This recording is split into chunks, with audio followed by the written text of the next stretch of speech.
തുടരും. തരുൺ മൂർത്തി സംവിധാനം ചെയ്ത് മോഹൻലാൽ, ശോഭന, ബിനു പപ്പു, തോമസ് മാത്യു, പ്രകാശ് വർമ്മ തുടങ്ങിയവർ അഭിനയിച്ച ഈ മലയാളം ക്രൈം ഡ്രാമ സിനിമയെക്കുറിച്ചാണ് ഇന്ന്.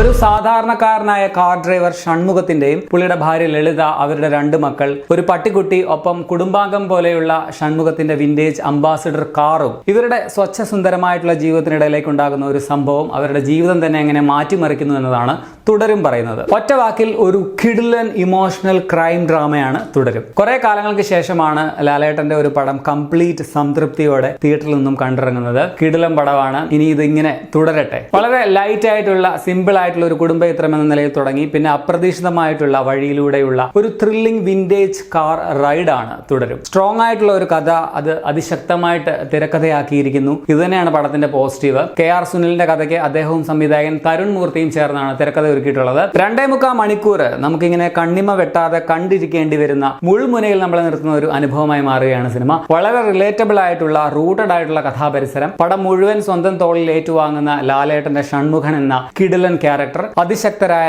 വെറുപ്പിക്കുന്ന വില്ലന്മാർ, നല്ല ആക്ഷൻ സീക്വൻസുകൾ, ജേക്സ് ബിജോയുടെ കിടിലൻ BGM, ഒപ്പം തരുൺ മൂർത്തിയുടെ മികവുറ്റ സംവിധാനം, ഇതെല്ലാം തുടരുമിന്റെ സ്ട്രോങ് പോസിറ്റീവ്സ് തന്നെയാണ്. ഒപ്പം കൃത്യമായിട്ട് ക്യാരക്ടർ ബിൽഡ് ചെയ്ത് വെച്ചേക്കുന്നതുകൊണ്ട് തന്നെ ഇതിന്റെ ഇമോഷണൽ കണക്ഷന്റെ അടിത്തറയും സ്ട്രോങ് ആണ്. ഇത് കഥയും കഥാപാത്രങ്ങളും നമ്മുടെ സ്വന്തം ആൾക്കാരാണെന്ന്, അവർക്കുണ്ടാകുന്ന സംഭവമാണെന്ന് ഒരു ഫീൽ നൽകി സിനിമയിൽ നമ്മളെ ഹുക്ഡ് ആക്കി നിർത്താൻ സഹായിച്ചിട്ടുമുണ്ട്. പെർഫോമൻസിൽ ലാലേട്ടന്റെ ഷൺമുഖം എന്ന ക്യാരക്ടറിനെ കുറിച്ച് പറഞ്ഞാൽ, അദ്ദേഹത്തിന്റെ പെർഫോമൻസിനെ കുറിച്ച് പറഞ്ഞാൽ നമുക്കിതിൽ എല്ലാം കാണാൻ പറ്റും. പഴയ ഒരു വിന്റേജ് ലാലേട്ടന്റെ കുസൃതിയും തമാശയും, ശോഭനയോടും മക്കളോടും കൂടെയുള്ള രസകരമായിട്ടുള്ള മുഹൂർത്തങ്ങൾ, അതേസമയം ഇമോഷണൽ ആയിട്ടുള്ള, ചിലപ്പോൾ ദുർബലനായി പോകുന്ന ഒരു ഭാഗമുണ്ട്. ഇതെല്ലാം കഴിഞ്ഞ് ഫാൻസിനെ രോമാഞ്ചം കൊള്ളിക്കുന്ന ദ എൽ സുപ്രീമസി, അദ്ദേഹത്തിന്റെ ഒരു രൗദ്രഭാവം, അങ്ങനെ ഇമോഷൻസിന്റെ അവിശ്വസനീയമായിട്ടുള്ള ഭാവമാറ്റങ്ങളുടെ എല്ലാം കൂടെയുള്ള ഒരു ആകത്തുകയാണ് ഇതിലെ ഷൺമുഖൻ എന്ന ക്യാരക്ടർ. അദ്ദേഹത്തിന്റെ ഒരു കംപ്ലീറ്റ് വൺ മാൻ ഷോ ആണെന്ന് പറഞ്ഞാലും തെറ്റില്ല. മോഹൻലാലിനെ പലരും ട്രോളിയ വാക്കുകളൊക്കെ തന്നെ എടുത്ത് ഇതിൽ കോമഡിയാക്കി യൂസ് ചെയ്തേക്കുന്നത് കൊള്ളാമായിരുന്നു.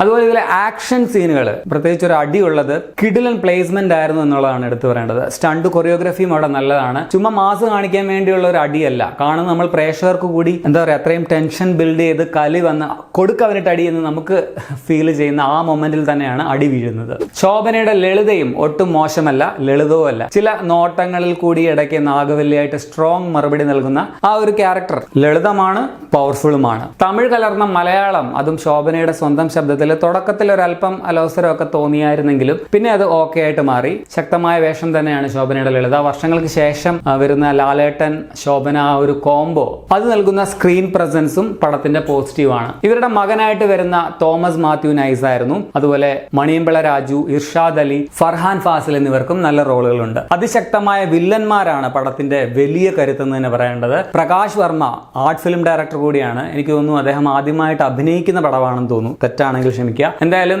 ഞാൻ ആദ്യം വിചാരിച്ചത് ഷോബി തിലകൻ, ഷമ്മി തിലകൻ ഇവരുടെ ഏതെങ്കിലും സഹോദരനായിരിക്കുമെന്നാണ്. പക്ഷെ പിന്നെ നെറ്റിൽ നോക്കിയപ്പോൾ കണ്ടു പ്രകാശ് വർമ്മ എന്ന ഡയറക്ടർ കം നടനാണ് CI ജോർജ് മാത്തനായിട്ട് വന്നിരിക്കുന്നതെന്ന്. കിഡു ആയിരുന്നു പുള്ളി, കിഡു പെർഫോമൻസ്. SI ബെന്നിയായിട്ട് വന്ന ബിനു പപ്പുവും പൊളിച്ചിട്ടുണ്ട്. ചെറുതാണെങ്കിലും നല്ലൊരു റോളിൽ ഭാരതി രാജയും സിനിമയിലുണ്ട്.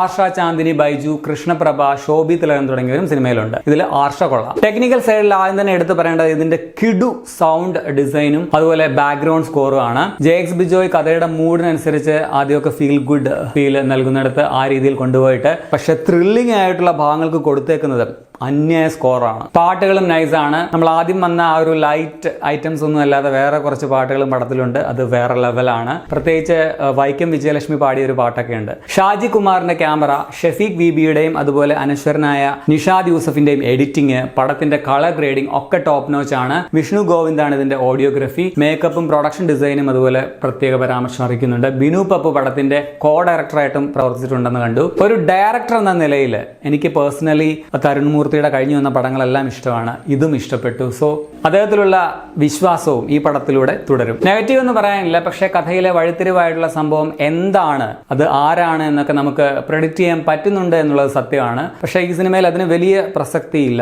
എങ്ങനെയാണിത് എക്സിക്യൂട്ട് ചെയ്യുന്നത് എന്നതിനാണ് പ്രാധാന്യം. അതുപോലെ തന്നെ ഒപ്പം, ദൃശ്യം തുടങ്ങിയ സിനിമകളുടെ ശക്തമായ സ്വാധീനം അല്ലെങ്കിൽ ഒരു ഓർമ്മയൊക്കെ പടം നമുക്ക് കാണുമ്പോൾ ഫീൽ ചെയ്യുന്നുണ്ട്. പക്ഷെ അത് നെഗറ്റീവ് അല്ല, പടത്തിന് ഗുണമായിട്ടാണ് എനിക്ക് ഫീൽ ചെയ്തത്. സോ ആകെ മൊത്തം ടോട്ടലിൽ ഒരു കിടിലൻ പടമാണ് തുടരും.